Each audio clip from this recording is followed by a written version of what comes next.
Kita lanjut bahas spoiler BTT episode 174. Oke lah, gak usah banyak mang-ming-meng, kita langsung masuk aja ke pembahasan.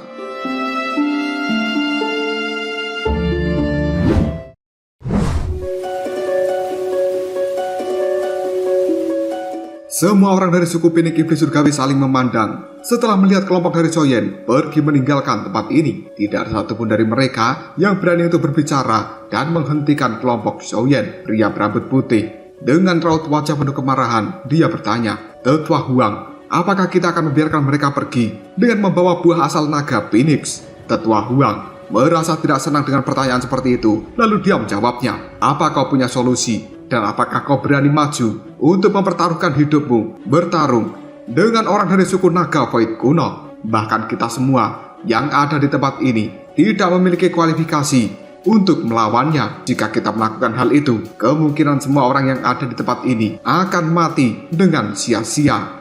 Feng Qing'er hanya bisa mengatupkan giginya sambil berkata dengan lembut, tidak terduga bahwa sebenarnya gadis kecil itu adalah orang yang berasal dari suku naga Void kuno. Jika bukan karena dirinya, buah asal naga Phoenix pasti sudah menjadi milik dari suku Pinik Iblis Surgawi. Apalagi suku telah mengirimkan begitu banyak ahli. Jika kita kembali dengan tangan kosong, pada akhirnya Huang Xuan hanya mengangkat tangannya sambil menarik nafas dalam-dalam. Tubuhnya pun segera berbalik yang kemudian berjalan maju. Feng Qing'er cukup terkejut ketika melihat hal ini. Lalu dia bertanya, "Tetua Huang." Ekspresi Huang Xuan yang cukup jelek pun dia berkata, "Ayo, kita harus segera pergi dan kembali ke pelindung spiritual binatang. Kita harus membawa pulang kerangka dari Pinik surga kuno, karena kita tidak bisa kembali dengan tangan kosong.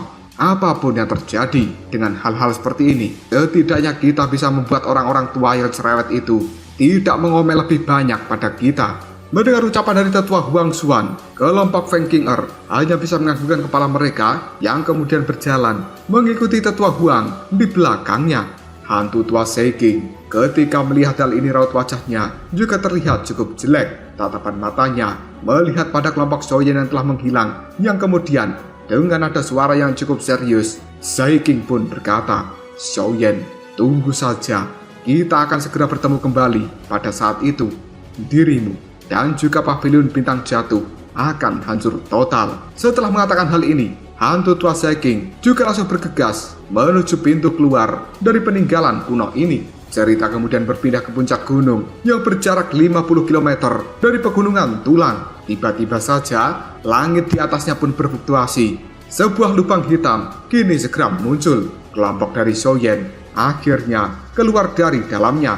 Soyen buru-buru menangkupkan kedua tangannya sambil mengatakan, "Terima kasih Tetua Heiking atas bantuanmu." Heiking hanya melambaikan tangan sambil mengatakan, "Sudahlah, tidak apa-apa. Sebelum diriku pergi, orang-orang tua dari suku itu telah mengatakan padaku untuk berterima kasih banyak padamu, karena kau selama ini telah menjaga Xian selama bertahun-tahun, dan suku naga Void kuno pasti akan membalas budi atas kebaikanmu jika kita memiliki kesempatan lain kali."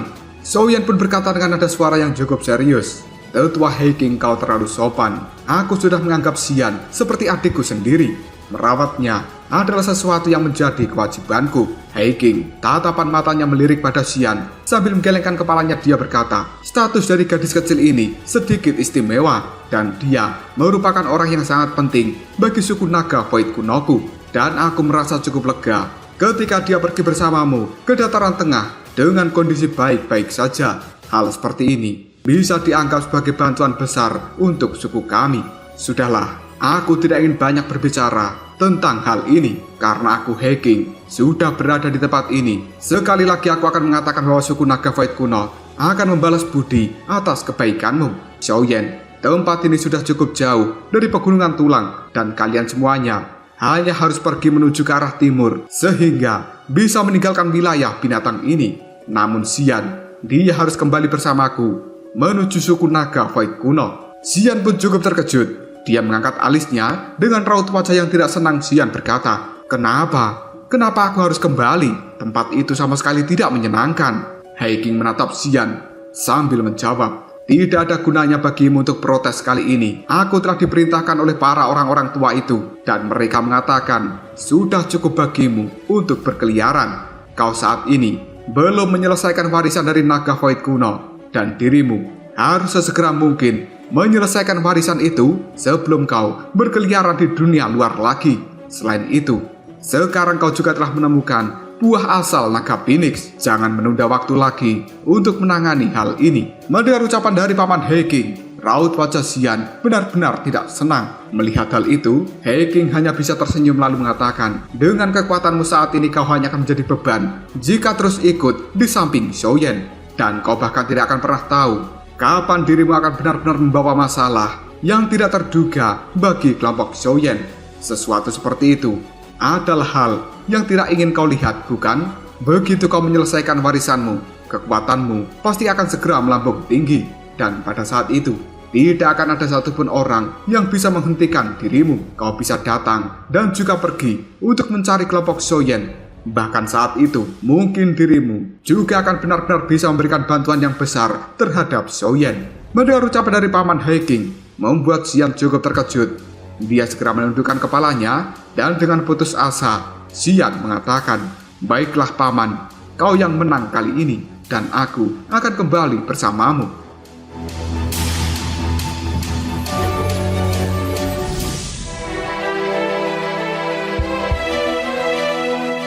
Xiaoyan hanya melirik pada Paman Heking. Orang ini mungkin terlihat cukup kasar, namun dia juga licik. Kata-katanya langsung mengenai titik lemah dari Xian, sehingga Xian tidak memiliki pilihan untuk melakukan protes lagi. Heking yang tampak bisa mengerti apa yang dipikirkan oleh Xiaoyan, dirinya segera tersenyum. Setelah itu, tatapan mata dari Paman Heking melihat pada Xiangshan sambil mengatakan, "Orang besar, kau juga harus pergi dan ikut bersamamu." Beruang naga kuno saat itu merupakan suku yang telah bekerja sama dengan naga void kuno. Ikutlah aku kembali. Mungkin dirimu akan mendapatkan manfaat yang cukup besar. Xiangshan hanya mengusap kepalanya sambil tertawa dengan cara yang cukup konyol, lalu mengatakan, "Hehehe, aku akan mendengarkan perintah dari tetua Heking." Sementara Xiaoyan buru-buru menangkupkan kedua tangannya, lalu mengatakan, "Jika begitu kita semuanya harus berpisah saat ini." Xian mengusap kepala Xian sambil berkata, "Xian, kau harus berlatih dengan benar dan jangan kabur-kaburan lagi." Paman Heking dirinya menganggukkan kepalanya. Setelah ragu-ragu sejenak, dia pun mengatakan, "Xiaoyan, sebelum aku pergi, sekali lagi aku harus memperingatkan padamu untuk berhati-hati dengan aula jiwa. Saat ini, kalian semuanya sudah dianggap musuh mereka, dan jangan biarkan dirimu berurusan lagi dengan aula jiwa." Xiaoyan dengan lembut mengatakan, "Ayahku masih berada di tangan mereka, dan bagaimanapun juga aku harus menyelamatkannya." Heking pun cukup terkejut, namun dia segera menganggukkan kepalanya sambil mengatakan, "Kalau begitu, aku tidak akan berkata lebih banyak lagi. Sudahlah, mari kita ucapkan selamat tinggal dan berpisah sampai di sini." Ruang di sekitar Heking tiba-tiba saja menjadi sangat terdistorsi. Garis retakan spasial kali ini juga telah muncul. Heking melambaikan tangannya, dia berbalik sambil berkata, "Ayo, kita harus pergi." Setelah itu, tubuhnya pun masuki retakan spasial, diikuti dengan Xiangshan dan juga Xian yang tampak cukup berat meninggalkan Xiaoyan. Xian mengepalkan tangannya erat-erat.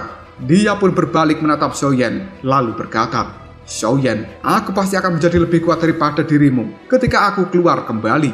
Pada saat itu, kau harus memurnikan pil untukku sebagai cemilan tiap hari." Setelah berkata seperti itu, tubuh Xian pun memasuki retakan spasial, dan dalam sekejap, retakan spasial langsung menghilang. Xiaoyan cukup sedih ketika ditinggalkan oleh Xian. Hari-hari Xiaoyan yang dipenuhi dengan kenakalan dari gadis kecil itu kali ini sudah tidak ada lagi. Setelah terdiam sejenak, tatapan mata Xiaoyan melihat pada Xian dan juga yang lainnya. Dia melambaikan tangan sambil berkata, "Ayo, kita harus segera pergi karena misi kita telah sepenuhnya berhasil di tempat ini. Buah bayi jiwa juga telah kita dapatkan. Pada akhirnya, aku memiliki solusi untuk mengatasi masalah jiwa dari guru." Keuntungan dari perjalanan kali ini benar-benar melebihi harapan dari Xiaoyan. Mereka tidak hanya berhasil mendapatkan buah bayi jiwa, namun Xiaoyan juga berhasil mendapatkan pil binatang yang tidak lama lagi kemungkinan akan segera menjadi pil tingkat 9, dan hal itu akan mampu memunculkan efek magic yang tidak terbayangkan. Tentu saja, keuntungan terbesar bagi Xiaoyan adalah mendapatkan 3 tulang rusuk dari kerangka elit Doseng. yang di dalamnya menyembunyikan teknik Douglas Tian. Xiaoyan akan segera mempelajari hal ini ketika dirinya tiba di pavilion bintang jatuh. Kelompok Xiaoyan buru-buru pergi meninggalkan wilayah binatang. 1 hari kemudian, mereka berhasil keluar dari tempat ini. Hal pertama yang dilakukan Xiaoyan adalah mengirimkan beberapa informasi pada kelompok Muking Luan yang masih berada di wilayah binatang. Segera setelah itu, Xiaoyan memimpin kelompoknya untuk sekali lagi kembali ke pavilion bintang jatuh. Cerita kemudian berpindah ke pavilion bintang jatuh. Yalao telah duduk di puncak gunung yang besar yang berada di belakang pavilion. Tekanan spiritual yang cukup agung memancar keluar dari dalam tubuhnya. Sementara Feng Xunze yang ada di belakang Yalao tiba-tiba saja berkata, "Orang tua, aku telah diam-diam melakukan kontak dengan beberapa iblis tua yang memiliki hubungan cukup baik denganmu di masa lalu. Mereka telah setuju untuk bergabung ketika kau sudah memulihkan kekuatan penuhmu, dan mereka akan menjadi tetua tamu di pavilion bintang jatuh ini." Yalao hanya tersenyum sambil mengatakan, "Jika diriku bisa memulihkan kekuatan puncakku, pavilion bintang jatuh akan memiliki kekuatan yang bisa dianggap serius bagi aulat jiwa. Dengan keamanan yang terjamin, orang-orang tua itu pasti secara alami bersedia untuk bergabung dengan pavilion bintang jatuh ini." Feng Xunze hanya menganggukkan kepalanya. Setelah merenung sejenak, dia kembali berkata, "Sudah beberapa waktu semenjak kelompok dari Xiaoyan menuju wilayah binatang, aku ingin tahu apakah mereka telah berhasil mendapatkan buah bayi jiwa. Dikabarkan cukup banyak para ahli yang tertarik pada reruntuhan kuno kali ini." Yalao hanya tersenyum tipis, kemudian berkata, "Kau bisa yakin pada muridku?" Tatapan mata dari Yalao tiba-tiba saja menajam melihat ke arah depan sana. Yang kali ini, langit di depan sana pun telah muncul beberapa riak yang kecil. Feng Xunze cukup terkejut melihat kepercayaan yang besar dari seorang Yalao. Segera setelah itu tatapan matanya melihat pada tempat yang dilihat oleh Yalao. Tidak lama kemudian, ruang kosong yang ada di depan sana pun secara perlahan terbuka. Kelompok dari Xiaoyan kini telah melangkah masuk dan mereka telah sampai di pavilion bintang jatuh. Feng Xunze hanya tersenyum kecil sambil mengatakan, "Orang tua, selamat. Harapanmu akan segera terpenuhi dan kau benar-benar telah mendapatkan seorang murid yang luar biasa."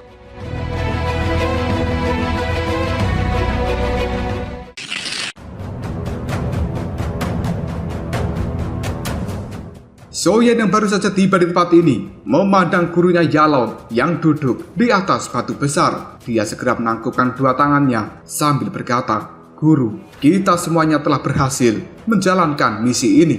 Feng Xunze yang berada di samping Yalao hanya tertawa sambil memberikan jempol ke arah Xiaoyan sambil mengatakan, "Bagus anak muda." Yalao tersenyum lalu bertanya, "Xiaoyan, apakah kau baik-baik saja?" Sambil merentangkan tangannya, Xiaoyan pun mengatakan, "Sebenarnya kita telah menemui banyak bahaya, namun kita masih tidak apa-apa." Yalao hanya mengangguk, kemudian bertanya, "Apakah hal itu terkait dengan aula jiwa lagi?" Xiaoyan hanya tersenyum, kemudian dia menjentikan jarinya dan kotak kayu kini telah muncul di telapak tangan dari Xiaoyan. Dia pun mengirimkan kotak kayu ini ke hadapan Yalao dan secara otomatis terbuka. Cahaya keemasan segera memancar keluar dari dalamnya. Tatapan mata Yalao benar-benar terkejut, yang selanjutnya menunjukkan sebuah kegembiraan ketika melihat buah yang berwarna emas. Lalu Yalao berkata, "Sebenarnya ini memang buah bayi jiwa. Selain itu, buah bayi jiwa ini berada di kelas emas dan memiliki kualitas terbaik." Mendengar ucapan dari gurunya, Xiaoyan hanya tersenyum sambil menganggukkan kepalanya. Buah bayi jiwa itu memiliki 2 tingkatan, yang satu berwarna perak, sementara satu lagi berwarna emas. Yang berwarna perak memiliki kualitas lebih rendah, sementara yang berwarna emas memiliki kualitas yang terbaik. Feng Xunze sambil membelai jenggotnya sendiri, dia tertawa lalu mengatakan, "Dengan buah bayi jiwa tingkat emas ini kemungkinan semua esensi dari aura spiritual di dalam tubuhmu yang telah habis akan terisi sepenuhnya." Xiaoyan lalu mengatakan, "Guru, kau harus segera melakukan retreat hari ini dan mencoba untuk mengisi kembali esensi dari aura spiritual di dalam tubuhmu secepat mungkin. Dengan begitu, kita akan segera bisa memurnikan tubuh untukmu." Yalao sedikit menganggukkan kepalanya sebelum akhirnya dia berkata, "Bocah kecil, apakah kau sudah merindukan ayahmu?" Xiaoyan cukup terkejut ketika mendengar pertanyaan dari Yalou. Namun, dia tidak mengelak bahwa di dalam hati Xiaoyan memang benar-benar telah merindukan ayahnya semenjak dia menghilang. Hingga detik ini Xiaoyan tidak mengetahui kabar apapun. Hal tersebut membuat Xiaoyan mengatakan dengan lembut, "Aku akan menyelamatkan ayahku, dan ini adalah janjiku yang telah kuucapkan pada kakak pertama dan juga kakak kedua. Aku tidak akan memiliki wajah apapun ketika aku kembali dengan tangan kosong tanpa menyelamatkan ayah." Yalou pun menepuk bahu dari Xiaoyan sambil mengatakan, "Tenanglah, guru akan membantumu, bahkan jika harganya adalah ditukar dengan nyawaku. Jika ayahmu tahu bahwa bocah kecilnya saat itu telah menjadi sekuat ini, kemungkinan dirinya akan sangat bangga." Xiaoyan hanya memandang gurunya sambil tersenyum. Dia menganggukkan kepalanya, lalu bertanya, "Apakah guru mengetahui di mana ayah dipenjara di dataran tengah ini?" Yalou menggelengkan kepalanya, lalu berkata, "Ayahmu tidak ada dimanapun di dalam dataran tengah." Xiaoyan cukup terkejut. "Guru, apa maksudnya?" Sambil mengernyitkan dahinya, dia pun mengatakan, "Aku sebenarnya juga tidak tahu kenapa Aula Jiwa sangat menghargai ayahmu. Jika aku bisa menebak, kemungkinan hal itu masih ada hubungannya dengan batu giok Dewa Kuno Tose yang ada di tanganmu. Xiaoyan, kau harus tahu bahwa klanku memiliki alamku, sementara kekuatan dan juga fondasi dari Aula Jiwa tidak kalah dengan klanku." Xiaoyan mengangkat alisnya, lalu mengatakan, "Apakah maksud guru, Aula Jiwa ini juga telah memiliki dunianya sendiri?" Yalou hanya menganggukkan kepalanya, lalu mengatakan, "Benar, dan dunia itu dinamakan alam jiwa. Namun para ahli yang menyadari alam jiwa hanya sedikit, bahkan di seluruh dataran tengah ini.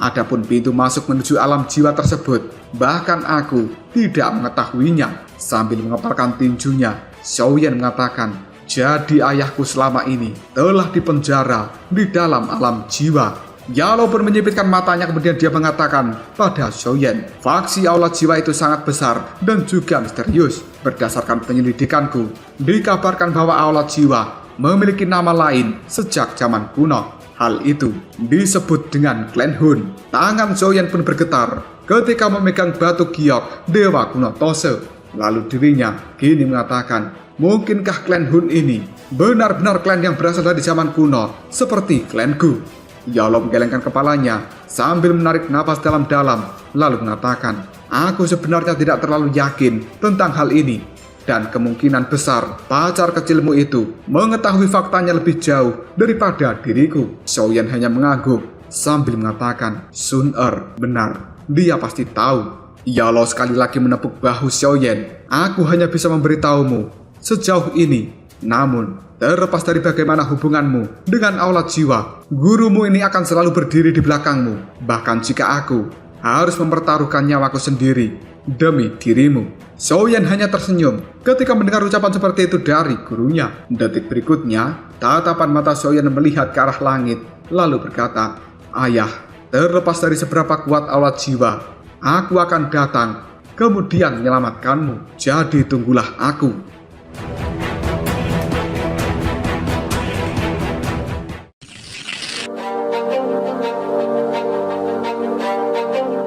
Setelah mendapatkan buah bayi jiwa, Yalou telah memilih mundur dan melakukan retreat karena dia harus secepat mungkin memulihkan aura spiritual di dalam tubuhnya. Bahkan kemungkinan besar dengan buah bayi jiwa terbaik, Yalou memiliki potensi dan juga harapan untuk bisa maju ke kelas doseng di masa depan. Sementara kelompok Xiaoyan selama beberapa hari ini telah beristirahat. Mo Qingluan dan juga yang lainnya pun, mereka juga telah sampai di pavilion bintang jatuh. Pada akhirnya, Mo Qingluan hanya bisa bernapas dengan lega ketika mendengar bahwa Xiaoyan telah berhasil menjalankan misinya. Setelah beristirahat selama beberapa hari dan memulihkan tenaga di dalam tubuhnya, Xiaoyan kali ini masih memiliki sebuah pekerjaan, yaitu menghilangkan racun di dalam tubuh Xinglin. Racun pengikis hati Kaisar Piton merupakan racun yang cukup terkenal di dataran tengah ini, dan dikabarkan racun jenis itu tidak memiliki penawarnya. Namun Xiaoyan yakin jika hal itu tidak sepenuhnya benar, hanya saja Xiaoyan belum menemukan penawar tersebut.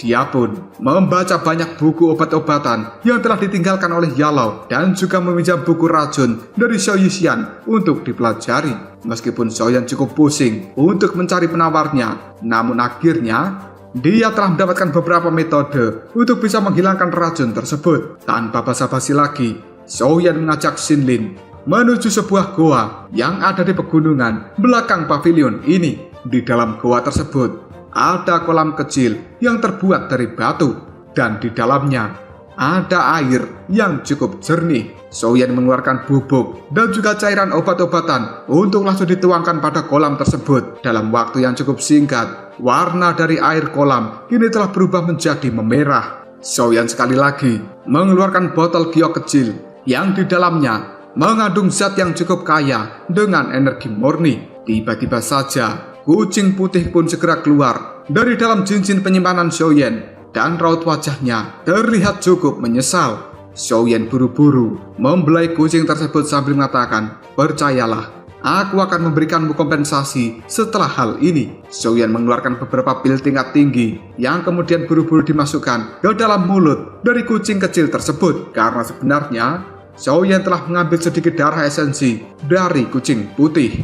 Dia menuangkannya pada kolam yang ada di hadapannya, yang dalam sekejap saja air di dalam kolam ini langsung mengeluarkan gelembung seolah-olah telah mendidih. Tatapan mata Xiaoyan segera melihat pada Xinlin yang ada di sampingnya, kemudian mengatakan, "Xinlin, lepaskan seluruh pakaianmu dan masuklah ke dalam kolam ini. Jika kau berhasil menyerap seluruh energinya, seharusnya kau bisa menstabilkan kekuatanmu di kelas Daozun." Xinlin cukup terkejut ketika mendengar ucapan dari Xiaoyan yang menyuruhnya untuk membuka pakaiannya. Dalam sekejap, raut wajah Xinlin telah berubah menjadi cukup memerah. Xiaoyan akhirnya menggelengkan kepalanya sambil berkata, baiklah, aku mengerti." Segera setelah itu, tubuh dari Xiaoyan berbalik lalu mengatakan, "Karena aku harus selalu menambahkan bubuk obat ke dalam kolam ini, maka diriku cukup khawatir aku tidak bisa pergi dari tempat ini dan meninggalkanmu sendirian." Xinlin hanya menganggukkan kepalanya. Tanpa basa-basi lagi, dia pun segera membuka seluruh pakaiannya tanpa ada yang tersisa satupun, dan Xinlin segera melompat masuk ke dalam kolam merah. Pada akhirnya, Xiaoyan kembali menoleh pada Xinlin yang kali ini tubuhnya sudah berada di dalam kolam,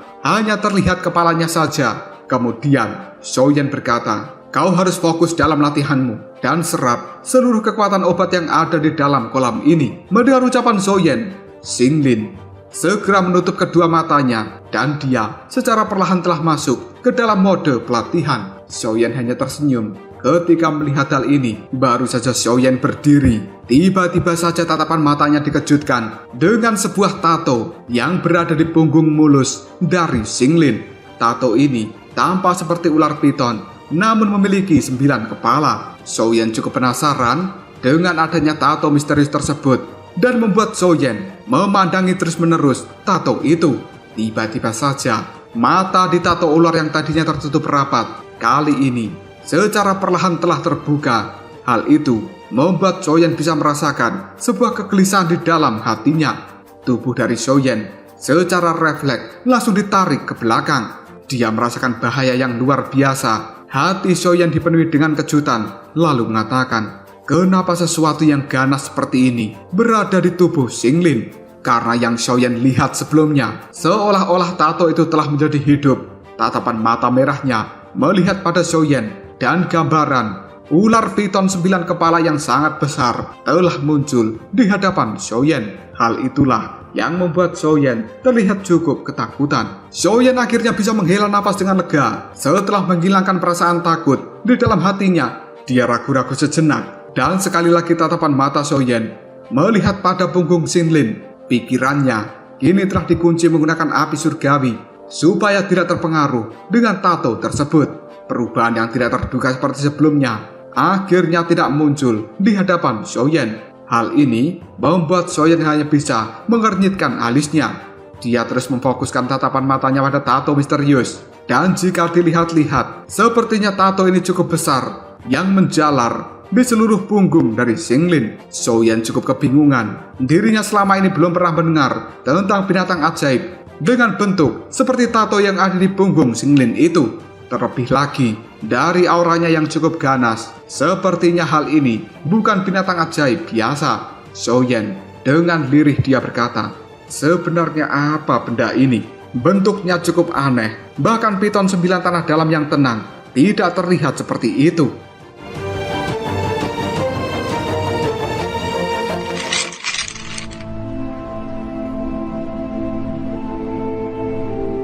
Xiaoyan hanya menggelengkan kepalanya, dan dia akan bertanya pada Xinglin ketika gadis itu telah terbangun dari pelatihannya. Tatapan mata Xiaoyan sekali lagi melihat pada warna yang ada di kolam yang telah memudar, dan sekali lagi Xiaoyan mengeluarkan botol giok kecil dari dalam cincin penyimpanan yang langsung menuangkan cairan berwarna merah ke dalam kolam tersebut untuk bisa sepenuhnya menghapus racun pengikis hati Kaisar Piton di dalam tubuh Xinglin.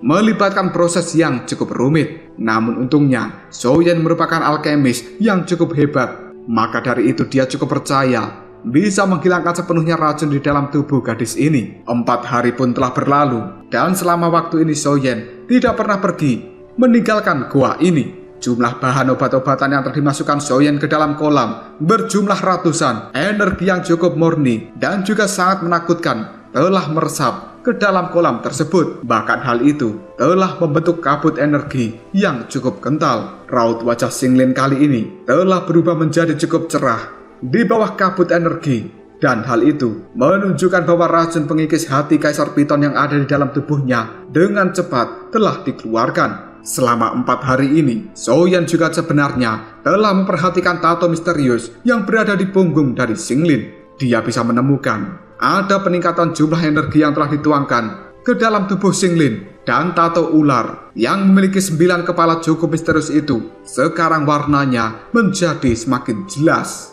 Bahkan mata ular di tato tersebut secara perlahan terbuka sedikit. Melihat hal ini, Xiaoyan bisa merasakan sebuah jejak kekerasan. Namun untungnya kekuatan mental dari Xiaoyan benar-benar kuat, dan dia bisa mengabaikan seluruh efek yang luar biasa dari tato ular berkepala 9. Hal ini membuat Xiaoyan menjadi semakin penasaran dengan tato tersebut. Seharusnya itu merupakan binatang yang berasal dari zaman kuno. Tiba-tiba saja air di dalam kolam mengeluarkan suara gelembung. Tubuh dari Xinglin kini telah terlihat cukup segar bugar. Hal tersebut membuat Xiaoyan mengatakan, apakah sebenarnya Xinglin telah selesai? Baru saja Xiaoyan berkata seperti itu, tiba-tiba saja dia mendengar suara percikan air dari kolam yang membuat Xiaoyan menjadi tercengang. Ekspresi di raut wajahnya kini telah berubah. Dia buru-buru berdiri lalu berkata, sebenarnya apa yang terjadi? Xiaoyan menyipitkan matanya melihat tajam pada kolam yang sudah ditutupi dengan kabut berwarna putih. Detik berikutnya, Xiaoyan buru-buru mengeluarkan dogi di dalam tubuhnya dengan cara yang cukup agung. Kabut energi yang ada di dalam kolam pun bergoyang. Mata aneh seukuran kepala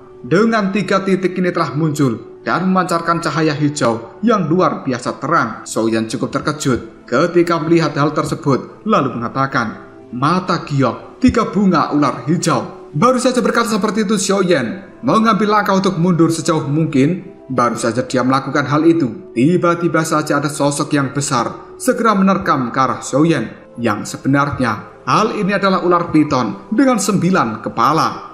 Mata dari ular tersebut benar-benar mirip dengan mata Xinglin, yaitu mata giok 3 bunga ular hijau. Detik berikutnya, Xiaoyan berteriak dengan keras, Xinglin, sadarlah! Teriakan Xiaoyan itu benar-benar keras seperti petir yang bergema di dalam goa ini. Hal tersebut membuat tubuh besar dari ular berkepala 9 langsung bergetar. Dan detik berikutnya, tubuh dari ular piton berkepala 9 langsung memancarkan cahaya yang cukup terang. Hal itu segera menyusut dan berubah kembali menjadi Xinglin. Yang kali ini, tubuh dari gadis itu telah terjatuh dari udara. Xiaoyan segera menghilang dan dengan cepat menangkap tubuh Xinglin yang tidak menggunakan pakaian sama sekali. Dirinya sambil memeluk Xinglin, Xiaoyan berkata, apakah kau baik-baik saja? Xinglin secara perlahan membuka matanya. Dia cukup terkejut ketika tubuhnya yang tidak menggunakan pakaian sama sekali berada di dalam pelukan Xiaoyan. Akhirnya, Xinglin buru-buru pergi menghindari Xiaoyan. Dia bersembunyi di balik batu dan langsung menggunakan pakaiannya kembali. Melihat hal ini, Xiaoyan hanya bisa menggelengkan kepalanya. Tidak lama kemudian, Xinglin pun telah keluar dari balik batu dengan raut wajah yang memerah. Sementara Xiaoyan buru-buru bertanya, "Xinglin, sebenarnya apa yang telah terjadi padamu?" Xinglin cukup terkejut ketika mendengar ucapan dari Xiaoyan. Dirinya dengan nada yang cukup ketakutan, Xinglin berkata, "Itu sebenarnya adalah jiwa dari ular surga kuno." Xiaoyan cukup kaget, lalu mengatakan, "Ular surga kuno? Aku telah mendengar tentang hal itu, yang merupakan salah satu nenek moyang dari binatang ajaib di suku ular kuno. Dan hal ini memiliki kemampuan untuk bisa menghancurkan dunia. Ada desas-desus mengatakan binatang ajaib yang bisa dianggap setingkat dengan Phoenix surga kuno adalah ular surga kuno itu sendiri. Karena jumlah mereka terlalu kecil, maka mereka telah punah sepenuhnya. Namun apakah hal itu benar-benar ular surga kuno? Jika diingat dari buku-buku catatan kuno, hal tersebut tidak mengatakan bahwa ular surga kuno memiliki 9 kepala. Xinglin hanya tersenyum ke arah Xiaoyan, lalu dia mengatakan, "Sebenarnya ini merupakan ular surga kuno yang telah mengalami mutasi. Dan aku juga tidak tahu kenapa hal ini bisa terjadi. Ketika aku tiba di dataran tengah saat itu, aku tidak sengaja memasuki pegunungan kuno yang kemudian menemukan kerangka dari ular surga kuno. Karena aku benar-benar penasaran, akhirnya aku menggunakan mata giok 3 bunga ular hijau. Dan diriku tidak pernah berharap bahwa aku akan berhasil memanggil tubuh spiritual dari ular surga kuno. Sebenarnya sangat sulit untuk menjinakkan hal ini. Bahkan tubuh spiritualnya sama sekali tidak mau mendengarkan diriku. Bahkan ketika aku menggunakan mata giok 3 bunga ular hijau, kadang-kadang jiwa dari ular itu akan keluar dari dalam tubuhku, kemudian membuat masalah. Dan untungnya, dengan peningkatan kekuatanku, maka ketahanan dari makhluk ini juga menjadi semakin lemah. Sepertinya aku akan bisa dengan mudah mengendalikan untuk saat ini."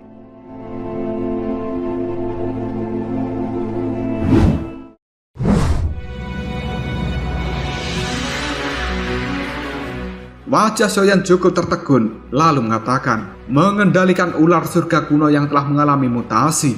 Bukankah makhluk ini merupakan eksistensi yang sebanding dengan Phoenix surga kuno? Jika hal itu tumbuh di masa depan, bahkan akan mampu melawan seorang elit Daoseng." Detik berikutnya Xiaoyan bertanya, "Xinglin, bukankah kau sudah mengatakan bahwa mata giok 3 bunga ular hijau tidak mampu mengendalikan ular dari binatang ajaib yang memiliki garis keturunan kuno?" Xinglin tanpa daya menjawab perkataan dari Xiaoyan. "Jika ular surga kuno ini memiliki tubuh fisik, kemungkinan aku memang tidak akan bisa mengendalikannya. Namun sebenarnya makhluk ini hanyalah sebuah roh. Selain itu, aku juga tidak memiliki inisiatif untuk bisa mengendalikannya. Sebaliknya, aku hanya ingin makhluk itu tetap berada di dalam tubuhku. Hanya ada 2 jenis ular tingkat atas dari binatang ajaib yang benar-benar memiliki garis keturunan dari kerajaan selama zaman kuno. Salah satunya adalah ular surga kuno, sementara yang lainnya adalah piton penelan surga. Sementara piton tanah dalam yang tenang hanyalah keturunan mereka." Mendengar ucapan dari Xinglin membuat Xiaoyan mengangkat alisnya, lalu mengatakan, "Piton menelan surga? Bukankah itu merupakan suku dari Cailin?" Detik berikutnya, Xiaoyan menggelengkan kepalanya. Tatapan matanya pun kembali melihat pada Xinglin lalu bertanya, "Xinglin, seharusnya racun yang ada di dalam tubuhmu sudah teratasi, bukan?"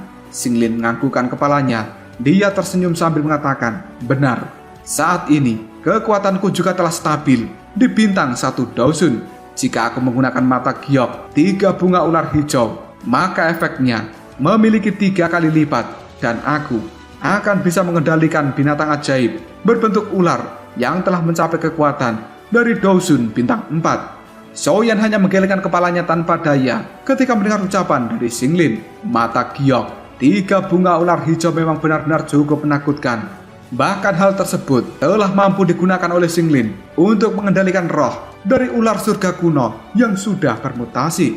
Selanjutnya, sambil melambaikan tangan, Xiaoyan berkata, "Karena racun di dalam tubuhmu sudah teratasi, mari kita pergi dari dalam tempat ini. Sudah waktunya untuk membuatkan tubuh bagi guruku."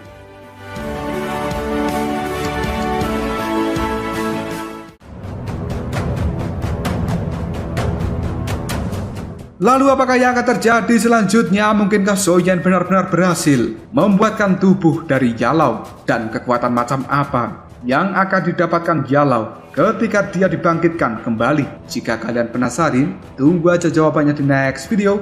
Kopral Shop.